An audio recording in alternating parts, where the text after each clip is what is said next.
안녕하세요. 저는 60대의 한 여자입니다.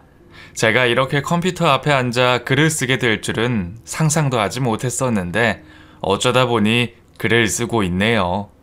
파란만장한 삶을 살다 보니 이곳에라도 좀 털어놓고 싶었나 봅니다. 그럼 참 힘들었던 제 이야기를 시작해 볼게요. 가난한 집안의 맏딸로 자라 늘 부모님을 도와주려는 마음이 강했던 접니다. 그 당시 주변 사람들은 그저 다들 그렇게 겨우 먹고 살 정도로 사는 수준이었기 때문에 딱히 잘 살고 못 살고를 따지고 할 처지도 아니었죠. 저희 부모님 역시 가난을 피할 수 없으셨기에 열심히 나가서 돈을 벌어야만 했고, 저는 집안에 남겨진 동생들을 돌보며 집안일까지 해야 했습니다. 아침 일찍 나가서 밤 늦게 들어오시는 부모님을 대신해 동생들에게 밥도 지어줘야 했고 빨래도 해놓아야 했으며 동생들 기저귀도 갈고 설거지까지 다 해야 했던 저는 14살 때부터는 보통 집안의 엄마들이 하는 수준의 집안일을 다 할 줄 알게 됐어요. 사실 그때 학교에 다니고 있긴 했지만 제대로 다녔다고도 할 수 없을 정도로 학교를 자주 빠졌었고, 어떻게 겨우겨우 졸업은 했지만 고등학교에는 갈 수가 없었답니다. 동생들은 줄줄이 3명이 있었는데 아무것도 모르고 철없이 구는 행동에 제 속이 이만저만 속상한 것이 아니었죠. 하나밖에 없는 누나였지만 저를 엄마쯤으로 생각하면서 이것저것 해달라고 뻔뻔하게 말하는 행동에 저 역시도 많이 짜증이 나 있었던 것 같아요. 아, 누나, 나 옷 안 빨았어? 내일 입고 갈 거란 말이야. 왜 안 빨아? 야, 누나가 바빠서 못 빨았어. 다른 빨래도 많았잖아. 너네 밥도 지어줘야 했고. 아이씨, 그래도 그렇지. 이건 빨아야지. 왜 며칠씩이나 안 빨아놓냐고. 내일 꼭 입고 가야 된단 말이야. 뭐? 야, 임마. 누나가 못 빨 수도 있지. 그럼 네가 빨아. 이게 어디서 함부로 소리를 지르고 짜증을 내? 내가 네 옷 빨아주는 사람이냐? 어? 말해봐. 나는 맨날 니네 옷 빨고 밥 차려주는 이 집 하녀냐고. 아니 그게 아니라. 누나 왜 화를 내? 네가 말도 안 되는 소리를 하니까 화를 내지. 괜히 화를 내니? 너는 나이도 13살이나 처먹어서 아직도 누나 마음도 모르고 그저 네가 하고 싶은 것만 홀랑하고 동생들 보기 부끄럽지도 않냐 이놈아? 너는 우리 집 장남이라고. 장남이라는 놈이 아주 꼴 좋다 꼴 좋아. 아, 왜 그래 누나. 뭘 또 그렇게까지. 너 내가 말하는데 앞으로 조심해라. 내가 장녀면 너도 장남이야. 장남이면 장남답게 동생 부끄럽지 않게 행동 똑바로 해. 알았어? 철없이 구는 바로 밑에 있는 남동생에게 저는 그만 그동안 참고 있던 화가 폭발해버리고 말았습니다. 남동생은 이런 제 모습을 처음 봐서 당황한 표정을 지으며 말도 제대로 하지 못하고 버벅거리고 있었죠. 저는 하도 어린 시절부터 많은 것을 포기하고 참고만 지내고 있었기 때문에 화가 많이 쌓였던 것 같아요. 그래서 어느 정도는 참고 있다가 선을 넘는다 싶을 정도가 되면 저도 사정없이 쏘아붙여 버렸었죠. 그렇게 남동생에게 쏘아붙인 이후 남동생도 제게 절대로 함부로 하지 않게 되었답니다. 누나는 부모님이 아니었기에 함부로 무엇인가를 해달라고 해서도 안 되며 짜증을 부리고 투정을 부리는 대상도 아니라고 말을 해놨기 때문인 것 같아요. 부모님은 이런 제게 항상 미안하고 고마워하셨습니다. 항상 집을 비우게 되면서 제게 동생들과 집안일을 맡기는 것도 미안해하셨고, 능력 없는 부모 만나 제가 하고픈 공부도 제대로 하지 못하고 있는 모습도 미안해하셨죠. 부모님은 아주 열심히 일을 하셨지만 워낙에 없이 시작한 결혼 생활이라서 그런지 6 식구 먹고 사는 것만 해도 굉장히 빠듯했어요. 게다가 그 당시에는 몰랐지만 아버지의 엄마, 그러니까 제게 친할머니가 예전에 도박으로 집 문서를 날리시고 돈도 많이 가져가셨다는 사실도 알게 됐죠. 아마 부모님은 그 빚까지 갚고 계시느라 더 많이 힘든 생활을 하셨던 것 같습니다. 사정이 이렇다 보니 저는 단 한 번도 부모님께 투정 같은 것을 부려본 적도 없이 자랐어요. 남들과 똑같이 학교에 가고 싶었고 입고 싶은 옷도 있었지만 그것을 위해서 들어달라고 부탁을 할 수 있는 여건이 되지 않는다는 것은 제 스스로 너무나 잘 알고 있었기 때문이죠. 너무나 일찍 철이 들어버렸다고 할까요? 그 나이에 맞는 생활을 하며 자랐어야 했는데 그렇지 못하고 보낸 어린 시절은 지금 생각해도 너무 가슴이 아프답니다. 하지만 또 한편으로는 제가 그렇게 하지 않았다면 저희 집은 정말이지 너무나 힘들고 어려운 상황에 놓일 것 같다는 생각이 들어요. 그나마 제가 저의 삶을 포기하고 희생하면서 집안을 위해 헌신했기 때문에 동생들도 별 탈 없이 자랄 수 있었고 또 부모님이 일을 해서 먹고 살 수 있었다고 생각을 합니다. 가족이라면 그렇게 해야죠. 세상 가장 소중한 존재니까요. 그런 삶을 살아가며 저는 어느덧 중학교를 졸업하게 됐고 고등학교는 제대로 다니지 못한 채 일을 시작해야 했어요.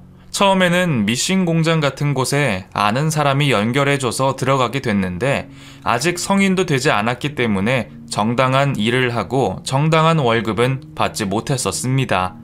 거의 미싱을 배운다는 생각을 하면서 허드렛 일을 주로 했었고 그때 공장에 계신 많은 아줌마들의 따뜻한 사랑도 받았었죠. 아이고 여기 봐봐 또 다 틀렸네. 거봐 아줌마가 서두르지 말고 천천히 하라고 했잖아. 천천히. 응? 아, 네 죄송해요. 너무 어려운 것 같아요. 그럼 세상에 쉬운 일이 어디 있간디? 어려워. 뭐든지 어렵지. 더군다나 남의 주머니에서 돈 받는 일은 더 어려운 법이야. 그래도 수키는 나이에 비해 참 잘하고 있는 거야. 조금만 더 천천히 꼼꼼하게 해봐봐. 정말요? 저 잘하고 있는 거 맞아요? 너무 많이 틀려서 사장님한테 잘릴까봐 걱정인데. 에휴 무슨 걱정을 그리 해. 우리 수키가 와서 이 공장 분위기가 얼마나 좋아졌는데. 걱정 마. 이 아줌마가 수키 여기서 자르지 못하게 잘 막아줄 테니까. 수키 잘리면 수키가 타주는 맛있는 커피도 못 먹잖아. 네, 꼭 잘 막아주셔야 해요. 저 안 잘리게요. 진짜 열심히 할게요. 진짜로요. 그래. 오냐. 천천히 열심히 해봐봐. 자신의 딸보다도 어린 제가 공장에 와서 아둥바둥하고 있는 모습이 귀여우셨는지 아줌마들은 저를 많이 예뻐해 주셨어요. 저는 그 덕분에 그곳에서 미싱 일도 배우면서 작은 월급도 받을 수 있었고 그 돈으로 집안 형편에 도움이 되어 드렸답니다. 아들과 딸의 차이는 정말 큰 것 같아요. 저는 그렇게 집안을 위해 제 학교도 포기하고 돈을 벌어서 부모님을 도와드려야겠다는 생각을 했었는데 제 바로 밑에 있는 남동생은 저와는 생각이 조금 달랐어요. 지금 당장 학업을 포기하고 작은 돈을 버는 것보다는 열심히 공부하고 좋은 대학교에 들어가서 훌륭한 사람이 된 후에 부모님께 효도를 한다고 말을 하더군요. 어린 시절부터 저와 몇 번의 의견 차이를 보였던 남동생은 자신의 굳은 의지로 고등학교를 마치고 대학교까지 간다는 말을 했습니다. 그 당시는 아빠가 건강이 좋지 않았던 터라 집에서 쉬시는 날이 많았고 엄마는 혼자 시장에 나가서 생선을 파시는 일을 하셨었는데 밑에 동생이 2명이나 더 있었던 상황에서 장남인 남동생이 대학교를 들어간다는 말을 하니 저는 솔직히 좀 화가 나더라고요. 야, 너 이 상황에 굳이 대학교를 간다는 이유가 뭐야? 응? 우리 집 형편 뻔히 알면서. 누나, 모르는 소리 마. 내가 그래도 장남으로서 대학교를 가서 잘 돼야지. 그래야 나중에 더 큰 돈도 벌고 집안에 효도도 할 수 있는 거라고. 어느 세월에 그렇게 되는 건데? 군대도 가야 하고 대학도 졸업하려면 최소한 7년 정도의 시간이 필요한데 아빠도 누워 계시고 엄마 혼자 저렇게 시장에서 생선 팔고 계시잖아. 아빠 병원비도 필요하고 동생들도 학교에 다녀야 하는데 어쩜 너는 너 혼자만 그렇게 생각을 하냐? 누나, 정말 이러지 마. 나도 누나 학교도 못 가고 공장 가서 일하는 거 안타깝게 생각해. 그렇지만 누나가 그렇게 했다고 해서 나까지 그래야 한다는 생각하지 마. 사람이 다 똑같은 건 아니라고. 난 누가 뭐래도 대학교에 들어갈 거고 졸업하고 훌륭한 사람 돼서 더 많은 돈 부모님께 가져다 드릴 거야. 저의 만류에도 불구하고 동생은 끝까지 대학교를 가고 싶다는 의견을 꺾지 않더군요. 시간이 지나도 계속해서 의지가 불타오르는 동생을 결국 이기지 못하고 엄마와 저는 결국 동생의 대학교 등록금을 마련해 주기로 했습니다. 그때가 정말 저희 집 상황이 좋지 않았을 때인데 한편으로는 동생이 원망스럽기도 했어요. 학교가 집과 멀리 떨어져 있었기에 살 집까지 구해줘야 했고 목돈이 상당히 필요했죠. 난생 처음 만져보는 그런 큰 돈을 마련하면서 저는 살짝 눈시울이 붉어질 정도였답니다. 그게 동생이 부러워서 그런 건지 화가 나서 그런 건지 확실한 마음은 알 수 없었지만 여러 가지 감정이 있었던 것 같아요. 저는 그때부터 확실한 경제관념을 세웠어야 했습니다. 동생에게 매달 들어가는 생활비를 제가 도와줘야 했기에 월급으로 받는 작은 돈을 쪼개고 또 쪼개서 계획을 세웠죠. 제게 들어가는 돈은 단 100원도 쓰지 않으려고 정말 기를 쓰고 노력했었는데 그 모습을 좋게 봐주신 공장 아주머니가 제게 어느 날 옷을 몇 벌 가져다 준 적도 있으셨답니다. 수키야, 이거 한번 봐보거라. 어머, 아줌마 이게 뭐예요? 이거 우리 딸 사준다고 시장에 갔다가 네 생각이 나서 네 것도 사봤어. 마음에 드니? 아줌마, 뭘 이런 것까지 다. 수키 네가 하도 동생들이랑 집안 위에서 희생하고 옷 한 벌도 안 사 입는 모습 보니까 얼마나 대견하니. 우리 딸이었음 내가 아주 업고 다녔을 거다. 네 모습이 너무 예뻐서 아줌마가 선물해 주는 거니까 그런 줄 알아라. 사이즈는 어떤 것 같아? 맞을 것 같아? 혹시 안 맞으면 저기 시장 안쪽 옷집이니까 거기 가서 바꿔도 돼. 아줌마, 저는 너무 감사한 아줌마의 선물에 그만 미싱을 하고 계시던 아줌마를 와락 끌어안아 버렸습니다.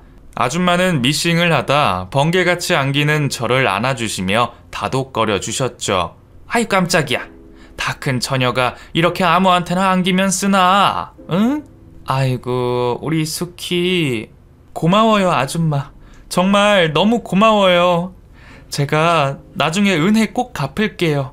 정말이에요. 꼭이요. 그래 갚아야지. 그럼 모르는 척 하려고 했어? 꼭 갚아라. 응? 그렇게 저는 조금씩 성장해 나가며 공장에서 일을 해 나갔습니다. 동생에게 보내주는 생활비도 이제는 조금씩 안정이 돼서 많이 힘들다는 생각도 들지 않더군요. 그렇게 몇 년의 세월이 지났고 저는 연애 한번 해보지 못한 채 공장에서 아줌마들과 부대끼며 살아가고 있었습니다. 어느덧 제 나이는 20대 중반이 되어가고 있었고 그 사이 아버지의 병세는 많이 악화되어 있으셨죠.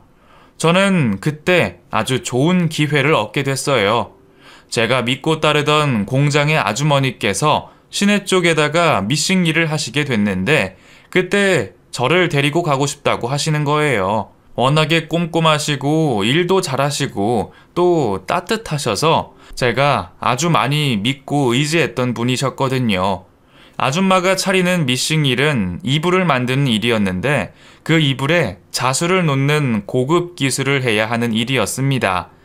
저는 그때 그 정도의 실력은 되지 않았지만 아줌마는 제가 젊고 열정적으로 일을 잘하기 때문에 금방 배울 수 있다고 하시며 저를 격려해 주셨고 제게 전폭적인 지원을 해주시면서 자신의 사업에 데리고 가셨죠. 그리고 일반 미싱 공장보다 자수를 놓는 기술을 배워서 하면 앞으로 어느 공장에 가더라도 고급 기술력으로 인정받고 월급도 많이 받을 수 있다고 하셨기 때문에 저는 너무 기쁜 마음으로 따라가게 됐습니다.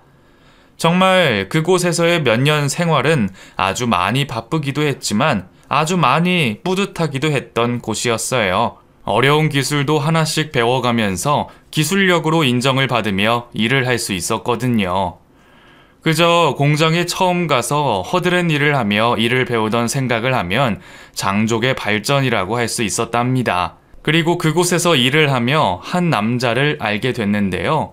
그분은 저희 미신 가게 거래처 사장님이셨는데 갑자기 아내가 죽고 나서 아이 셋을 데리고 안절부절 못하는 상황에 놓여 계신 분이셨습니다. 가게 상황이 나쁘지는 않았는데 아내분이 병중에 있었던 터라 병원비로 많은 돈을 다 써버리고 아이들을 돌보느라 일도 제대로 못해서 공장도 거의 문을 닫을 지경에 놓였었던 참 어려운 고비를 겪고 계셨죠. 가끔 아이들을 데리고 저희 미신 가게에 오시기도 했는데 저는 그 아이들이 너무 불쌍하고 안쓰러워서 일도 제쳐놓고 아이들을 돌봐주고 밥도 먹여주면서 함께 놀아줬죠. 몇 번 그렇게 하다 보니 아이들은 저를 보러 이곳에 놀러 간다고 말을 할 정도로 저를 잘 따랐습니다. 마침 그 사장님도 어디 아이들을 맡길 곳이 없어 발만 동동 구르고 있던 사정이었는데 아이들이 저를 그렇게 찾으니 아이들 때문이라도 저희 공장에 아주 자주 오시게 됐어요. 저기 우리 애들 때문에 일도 못하고 어떡해요. 미안해서. 아니에요. 뭐 사람 일인데 어쩔 수 없죠. 그리고 아까 웬만큼 일 다 해놨어요. 사장님네 들어가는 물건도 미리 다 해놨는걸요. 아이고, 아가씨가 정말 손이 빠르시네요. 어디 보자. 와, 정말 어디 하나 오차 없이 진짜 깔끔하게 잘하셨다. 일도 잘하시고 정말 성격도 좋으시고 어떤 놈한테 시집 갈지 그놈은 전생에 나라를 구했을 겁니다. 어머나, 아니에요. 저 그런 사람 아니에요. 그냥 평범한 여자예요.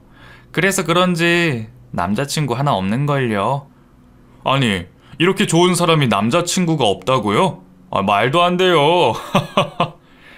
인상 좋으신 사장님은 늘 제게 좋은 말씀을 해주시며 그렇게 친근해져 갔습니다. 특히나 자기 자식들인 삼형제와 제가 그렇게 잘 놀아주고 챙겨주는 모습이 너무 보기 좋다고 하시며 공장으로 가끔 전화를 걸어 저녁을 사주는 일도 많았고 또 아이들 중 한 명이 아프기라도 할 때면 제게 급하게 부탁을 하기도 했었죠. 저는 그때마다 거절하지 않고 오로지 아이들이 예쁘고 안타까워서 도움을 드렸었는데 어느새 아이들은 그런 제게 푹 빠져버려서 헤어질 때마다 울면서 헤어지기 싫다고 말을 하더라고요. 아, 싫어. 누나랑 헤어지기 싫어. 헤어지기 싫단 말이야. 누나랑 같이 있고 싶어. 아니야. 누나도 집에 가야지. 지금 시간도 많이 늦어서 집에 가야 된단다. 누나는 다음에 또 만나자. 응? 싫어. 누나랑 오늘 같이 있고 싶어. 헤어지기 싫어. 싫어. 아이들은 저와의 헤어짐이 싫다고 말을 했고 저는 그 말을 듣고 차마 발걸음을 돌릴 수가 없더라고요. 어쩔 수 없이 하룻밤을 그 사장님 댁에 가서 보내게 됐는데 정말 그때까지만 해도 그저 친절하고 자상한 사람이라는 정도로 생각을 하고 있다가 그날 밤 가슴이 콩닥거리는 것이 이상한 감정이 섞여 있다는 것을 알게 됐어요. 사장님 집은 방이 2칸에 욕실이 하나 있었는데 집이 넓지 않다 보니 옆방에서 하는 기침 소리까지 다 들렸었답니다. 그런 사장님과 바로 옆방에서 하룻밤을 보내는데 심장이 하도 쿵쾅거려서 밤새 잠을 자지 못할 정도였어요. 저도 참 미쳤지. 아무리 아이들이 안 됐다고 해도 그 집에 가서 그렇게 잠을 자는 것은 아닌데 그때 무슨 생각으로 그랬는지 모르겠어요. 남녀 관계란 한치 앞을 알 수가 없다더니 저도 모르는 사이에 그 사장님에게 마음을 빼앗겨 버리고 있었던 것 같습니다. 처음엔 이런 제 마음이 그저 잘못됐다고만 생각했어요. 무슨 큰 죄를 지은 것처럼 감정을 숨기기에만 급급했죠. 일부러 거리를 두어 보기도 했고 자주 만나지 않으려고 아이들을 봐도 대면대면하게 행동을 하기도 했었어요. 하지만 그런 이성적인 감정이 숨긴다고 숨겨지는 것이 아니기 때문에 어느샌가 저를 자식처럼 여기는 사장 아줌마가 눈치를 채고 제게 묻더군요. 우리 수키 요즘 무슨 고민 있어? 이 아줌마한테 말해봐. 엄마한테도 못 말하는 거 아줌마한테 많이 말했었잖아. 무슨 말이든 다 들어줄게. 응? 아니에요. 고민 없어요. 제가 뭐 고민할 게 있나요? 수키야, 사람의 감정은 숨긴다고 숨겨지는 게 아니란다. 괜찮으니까 지금 마음에 담아두고 있는 그 생각 다 말해봐라. 응? 사실은 박 사장님 좋아하는 것 같아요. 저 어쩌죠? 네? 어떡해요? 그래, 다 알고 있었어. 박 사장님, 나도 오랜 기간 거래해본 사장님인데 아주 좋으신 분이지. 자상하고 따뜻하고 늘 한결같으시고 또 한때는 돈도 아주 많이 벌으셔서 사람만 생각하면 너무 좋은데 애가 셋이나 딸린 호랍이라니. 아직 아가씨인 수키한테는 저희 부모님이 아시면 난리 날 텐데 저 어째요 아줌마? 수키가 내 딸 같아서 하는 말인데 수키야, 동정과 사랑을 잘 구분해야 돼. 박 사장님 아이들 보고 안타깝고 불쌍한 마음은 알겠는데 그렇다고 남의 자식 키우는 거 그거 아무나 못한다. 지금이야 남이니까 그저 다 좋지. 만약에 네가 결혼해서 그 애들 키운다고 생각해봐. 애들도 그렇고 너도 그렇고 상처만 남을 거야. 일찌감치 마음 정리하는 게. 친자식처럼 아껴주던 사장 아줌마는 제 예상대로 말씀을 하시더라고요. 하긴 제 생각도 그랬었어요. 아직 연애 경험도 없는 제가 어떻게 자식 셋이나 딸린 아저씨를 좋아한단 말입니까? 만약에 서로 너무 좋아해서 결혼을 한다고 해도 그 집 자식들을 제가 과연 키울 수나 있을까요? 아무리 생각해도 답이 나오지 않았기에 저는 그대로 마음을 정리하려 했고 한동안 박 사장님을 슬슬 피해 다니고 있었습니다. 그런데 어느 날 저녁 일이 많아 홀로 공장에서 일을 하고 있었는데 박 사장님네 큰아들이 전화가 왔어요. 누나, 아빠 아파, 많이 아파. 누나 우리 집에 오면 안 돼? 누나밖에 올 사람이 없어. 제발, 누나. 어머, 무슨 일이야? 아빠가 왜? 많이 아프셔? 응?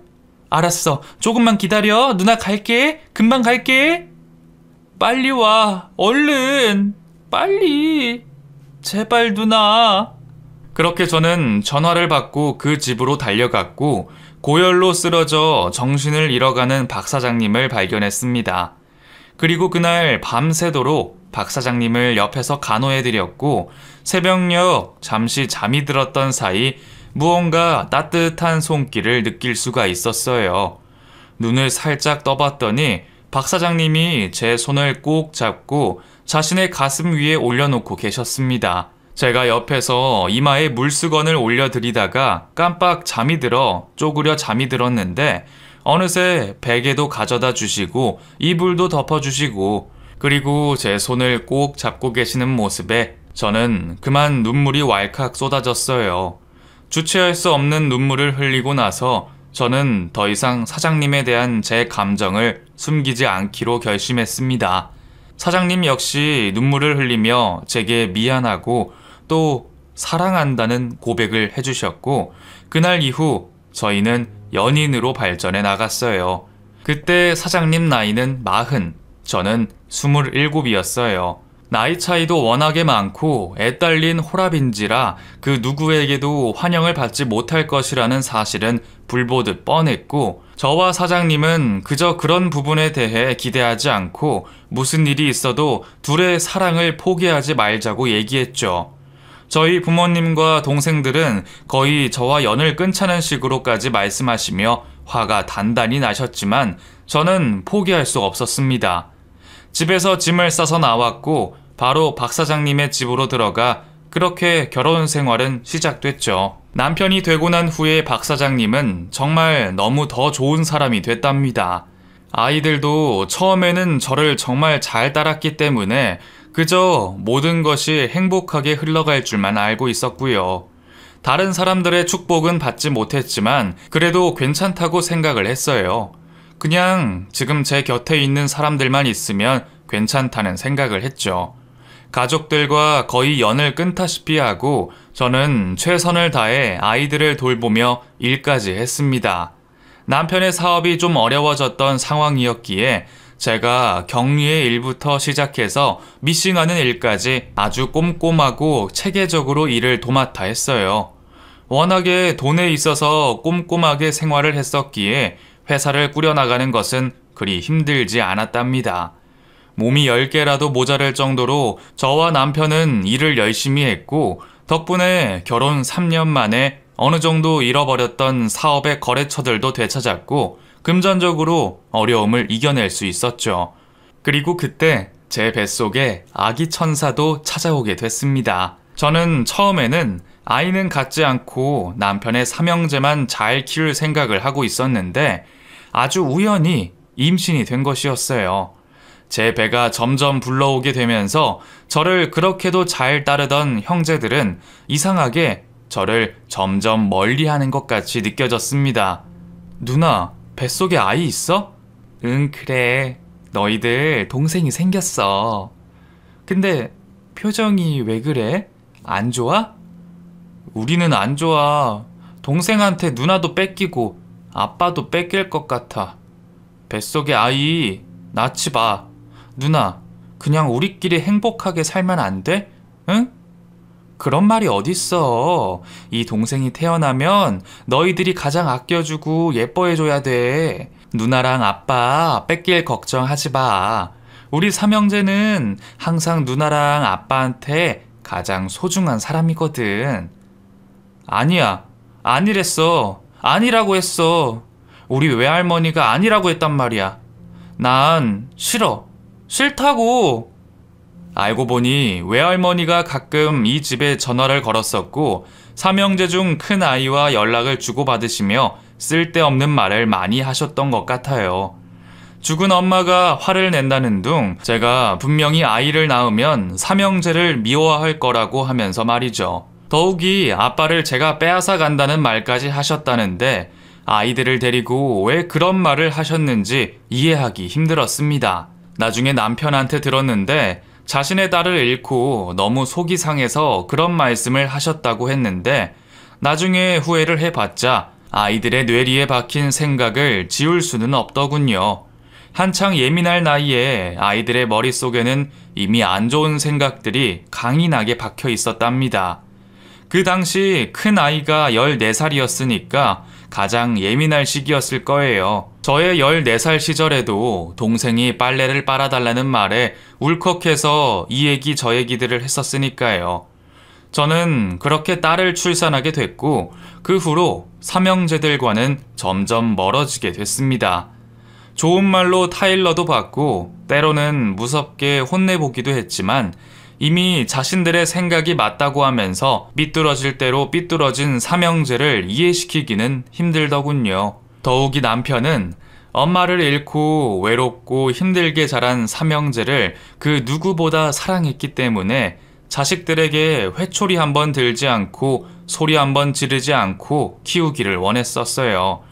훈육을 해서 고칠 수 있는 것보다 사랑을 듬뿍 줘서 고칠 수 있는 것이 더 많다는 것을 믿고 있던 사람이었거든요. 자식들이 때로는 모진 말로 상처를 줘도 남편은 절대로 큰 소리를 낸 적이 없고 대신 속으로 혼자 눈물을 흘리며 소주를 한 잔 마신다거나 아무에게도 보여주지 않는 일기를 혼자 쓰면서 참는 것 같았습니다. 뒤늦게 얻은 늦둥이 막내딸의 애교에 남편은 정말 많이 행복해했어요.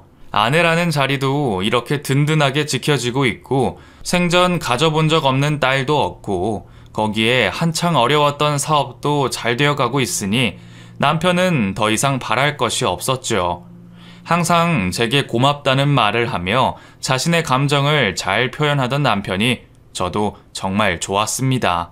여보, 모자라고 부족한 내가 감히 내가 이렇게 당신을 만나서 이런 호사를 누리게 되다니 이게 정말 꿈인지 생신지 모르겠소.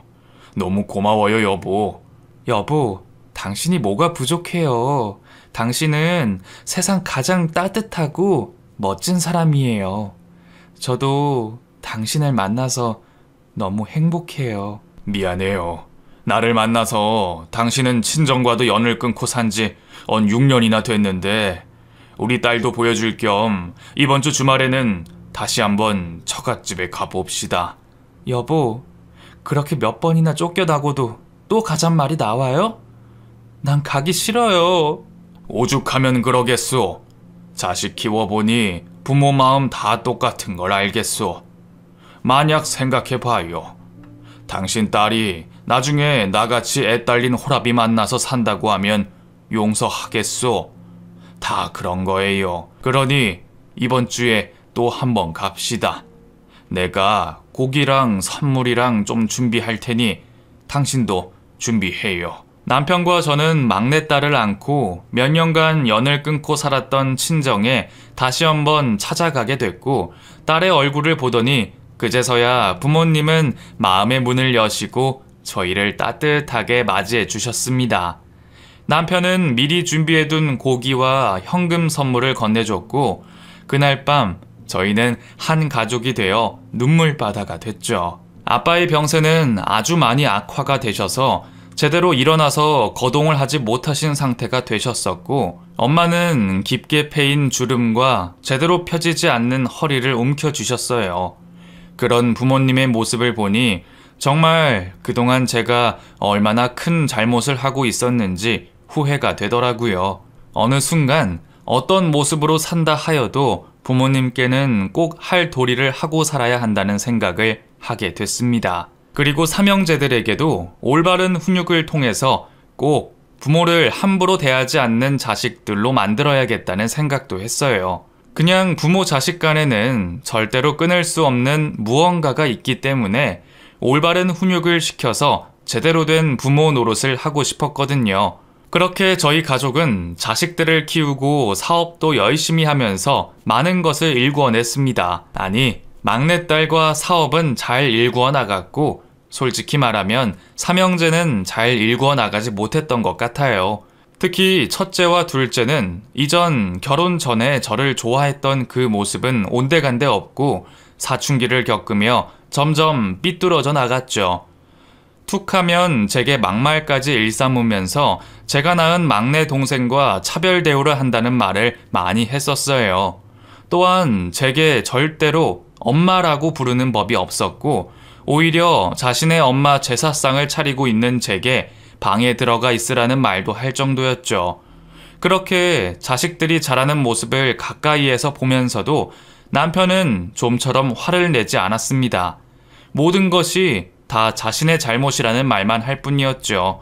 여보, 내가 미안하오. 내가 자식놈들 잘못 키웠소. 다 내가 죄인이오. 왜 그런 말을 해요, 여보. 당신만의 교육 방법이 있는 거잖아요. 난 당신 의견 존중해요. 나는 항상 사랑에 목말라 있는 삼형제들에게 충분히 더 많은 사랑을 주면 좋아질 거라 생각했고 지금도 그렇게 생각하고 있어. 지금은 조금, 그래도 앞으로 분명히 좋아질 거라 생각하오. 그러니 그때까지만 조금만 당신이 더 이해해 줬으면 좋겠소. 그래요, 여보. 알았어요. 나도 최대한 진심으로 사랑받고 있다는 감정을 느낄 수 있도록 노력할게요. 고맙소.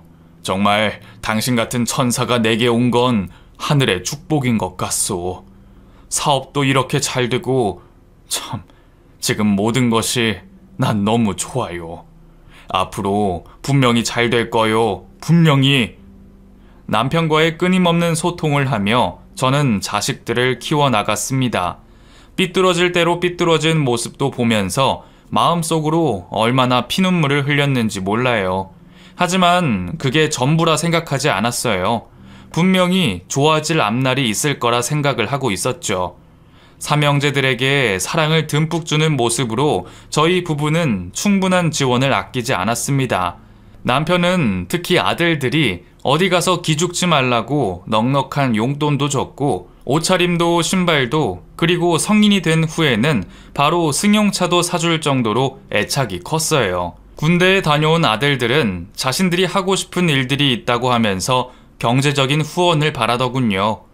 남편은 뭐라도 하려는 그 모습이 보기 좋아 아낌없는 후원을 해줬고 몇십 년간 사업을 하며 모아둔 돈 중에 일부도 큰아들의 사업 자금으로 보태주기도 했습니다. 더불어 사업을 하며 일구어 놓은 돈으로 마련해둔 작은 건물과 땅도 결국 아들들의 이름으로 해줄 것이라는 생각도 하고 있었던 것 같아요. 가끔은 남편의 지나친 자식들에 대한 후원이 못마땅할 때도 있었지만 그저 남편의 마음을 누구보다 잘 알고 있기에 모르는 척하며 넘어갈 때도 있었어요. 남편의 기대에는 미치지 못했지만 그래도 각자 자신들의 자리에서 뭐라도 하려고 하는 아들들의 모습을 보며 남편은 행복해 했습니다. 그렇게 모두가 성인으로 자라났고 돈에 대한 욕심도 없이 소박했던 딸은 대학을 졸업하자마자 성실한 남자를 만나 결혼을 했어요. 딸이 결혼을 할 때도 솔직히 저희 집 상황이 여유 있다 보니 더 많이 해주고 싶었지만 아들들의 눈치가 보여 못해준 부분도 있었어요. 그걸로 또 집안이 시끄러워지는 것이 저는 너무 싫었거든요. 그렇게 작은 건물도 땅도 공장과 집도 여유 있게 갖추고 살아가던 노년의 어느 날 남편에게 예기치 못한 병이 찾아오게 된답니다. 그건 바로 뇌출혈이라는 병이었는데요. 사업이 어려운 시절 고혈압이 생겨 그 약을 오랫동안 복용하고 있었는데 대부분 혈압이 높은 사람들에게 뇌출혈이 찾아온다고 하더군요. 그때 남편의 나이가 69살 정도였는데 아직 50대였던 저로서는 청천벽력 같은 일이 아닐 수가 없었죠. 한순간 쓰러지고 나서 병원에서 수술까지 크게 마치고 난 후 남편은 예전의 모습으로 돌아올 수는 없었습니다. 미안해. 여보, 뭐가 미안해. 미안하다는 말 하지 말고 얼른 일어나요. 얼른 일어나서 지금 그 말 앞으로는 절대로 듣지 않게 해줘요. 알았어요? 알았어. 제대로 말도 하지 못하는 남편은 자리에서 일어나지도 못한 채 병원에 누워만 있었고 저는 남편의 곁을 단 한순간도 떠난 적이 없었어요. 혹시나 욕창이 생길까 밤새도록 남편의 곁에서 등을 닦아주기도 했고 대소변을 직접 받아내면서도 단 한 번도 힘들고 더럽다는 생각도 하지 않았습니다. 하지만 그 시간 동안 세 아들들은 거의 모습을 보이지 않았어요. 그 중에서도 장남이라는 첫째 아들놈은 회사 사정이 좋지 않다면서 병원에 있는 제게 전화를 걸어 돈을 보내달라고 하더군요. 저 돈 좀 해주세요. 아빠 통장에 돈 꽤 있죠? 뭐? 아빠 상태가 어떤지 여쭤보는 게 먼저 아니더냐? 응? 네 아버지 지금 어떤 상태인데 돈부터 물어보니? 뭐 워낙에 지극정성으로 돌봐주신 분이 옆에 떡하니 붙어 계시니까 뭐 제가 들어갈 틈이 있나요? 뭐 무소식이 희소식이죠. 뭐 암튼 일단 큰 거 한 장만 좀 부탁드려요. 아버지 통장을 제게 주셔도 되고요. 아니 너 정말 네 아버지는 어디 돈이 그냥 하늘에서 떨어지는 줄 아니? 왜 그러세요? 아버지 그동안 사업 잘하셨잖아요. 큰아들한테 그 정도는 해주실 수 있죠. 안 그래요? 아버지 쓰러지지만 않으셨으면 벌써 제가 말씀드리기도 전에 해주셨을 텐데. 왜요? 아까우세요? 지금 아까워서 그러세요? 아니 너 지금 그게 무슨 말이니? 내가 널 어떻게 키웠는데, 응? 너 정말 나한테 이럴 수는 없지. 그 어린 네가 전화와서 아빠 아프다고 제발 좀 와달라고 했던 게 엊그제 같은데 어쩜 나한테 이런 말을 하니? 지난 얘기는 그만하시고요. 몇십 년 전 얘기해서 괜히 사람 감정 동요할 필요 없잖아요. 일단 제 계좌번호 보낼게요. 전화 끊습니다. 자기 아버지가 병원에서 심각한 상태로 있는데도 휙 와서 얼굴만 한번 보고 갔을 뿐 그 다음부터는 신경도 쓰지 않은 채 돈만 보내달라고 하는 큰아들이 저는 정말 미웠습니다. 왜 그토록 마음에 미움이 쌓였었는지 곰곰이 생각을 해보니 외할머니께서 주기적으로 삼형제에게 나쁜 말을 했던 것 같아요. 제가 아는 것은 몇 번 되지 않지만 때때로 밖에서 따로 만나 밥을 먹으면서 제가 돈을 주지 않아서 너무 힘들다는 말까지 했다고 합니다. 그러면서 제가 저희 친정에는 돈을 많이 갖다 주는데 자신한테는 남편이 약속한 돈을 주지 않았다고 하면서 제가 이 집에 들어와서 돈을 다 가로챌 것이라는 둥 어쩐다는 둥 하는 말도 안 되는 억지를 부렸다고 해요. 더욱이 제가 이 집안에 들어와서 딸을 낳은 것에 대해서도 다 이 집안의 돈을 딸하고 꿀꺽하려는 속셈이라는 말까지 했다시는데 저는 정말 그 말을 듣고 황당하고 어이가 없었고 피가 거꾸로 솟구치는 기분까지 들더군요. 저는 정말 하늘을 우러러 부끄럼 없이 아들들을 키웠고 단 한순간도 아들들에게 들어가는 돈이 아깝다고 생각한 적도 없거든요. 오히려 제가 뒤늦게 낳은 딸에게 너무 많은 것을 해주지 못한 게 미안한 마음이 들 정도로 지내왔거늘 어쩌면 그렇게 사람을 모함하는지 이해가 되지 않았습니다. 그저 자신의 딸은 죽어서 없는데 승승장구하며 사위가 젊은 아가씨까지 얻어 사는 꼴이 보기 싫었나 봅니다. 더군다나 자신도 어렵고 힘들어서 사위에게 여러 번 돈을 요구했는데 나중에 거절당하자 그때부터 저에 대한 모함을 손주들에게 했던 것 같아요. 아무튼 그렇게 멀어질 대로 멀어진 삼형제들은 결국 상태가 점점 악화된 70살의 남편의 임종을 앞두기 직전 찾아와 순순히 재산을 넘기라며 제게 말하더군요. 하지만 이미 그때는 남편과의 상의 후에 유언장이 다 작성되어 변호사에게 넘겨놓은 상태였으며 전 재산의 반을 기부하기로 결정이 되어 있던 상황이었습니다. 아들들은 제가 마치 돈을 어디로 빼돌렸나 싶어서 두 눈에 쌍심지를 켜며 말하더군요. 아니 그러니까 우리 아버지 재산 다 어쨌냐고요. 문서랑 다 정리해서 빨리 줘요. 우리 셋이 알아서 나눌 테니까. 뭐? 이놈들이 정말 이미 네 아버지 재산은 정리가 다 끝났다. 유언장도 다 남기셨어. 정리?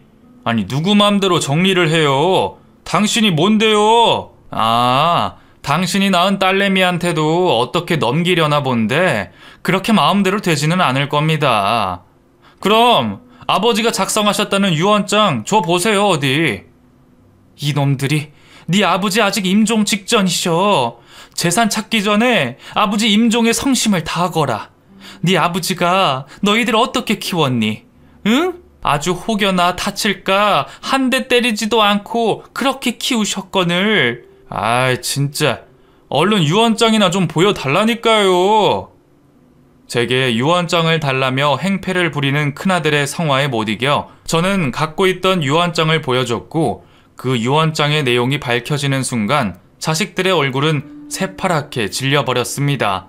유언장에는 전 재산의 50%는 기관에 기부를 하는 것이었고 나머지 50%를 가지고 저와 삼형제 그리고 딸까지 딱 정확히 10%씩 나누어 갖기로 되어 있었거든요. 이 내용은 남편이 뇌출혈로 쓰러지기 직전에 저와 이미 상의를 해서 작성한 내용이랍니다. 평생을 꼬치로도 때리지 않고 키운 아들들이 정신 못 차리고 있는 모습을 보고는 자식들 사람 만든다고 그렇게 결정한 것이에요. 자식들이 유언장을 보고 파랗게 질려 있는 사이 남편은 그렇게 임종을 맞이했습니다.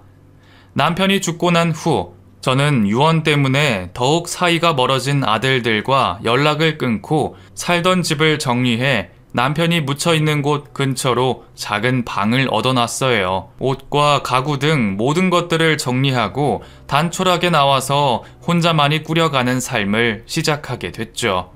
그리고 그 방에서 남편이 남기고 간 유품을 찬찬히 둘러보다가 남편이 오랜 기간 혼자만 간직해온 일기장을 발견하게 됐어요. 그곳에는 그동안 자식들을 키우면서 힘들고 기쁘고 슬펐던 순간들이 빼곡하게 적혀 있었고, 저를 만났던 순간부터 딸을 품에 얻은 일, 그리고 전 장모가 찾아와 자신에게 돈을 내놓으라며 행패를 부리는 내용도 함께 적혀 있었어요. 자식들을 향한 남편의 사랑이 정말 태평양보다도 넓다는 것을 저는 그 일기장을 통해 다시 한번 확인하게 됐고, 아직도 죽은 아비 앞에서 유산을 가지고 실갱이하며 언성을 높였던 삼형제에게 그 일기장을 보여주고 싶었습니다. 그래서 그 일기장을 가지고 나가 똑같이 새 권으로 만든 후 삼형제의 집에 하나씩 보냈어요.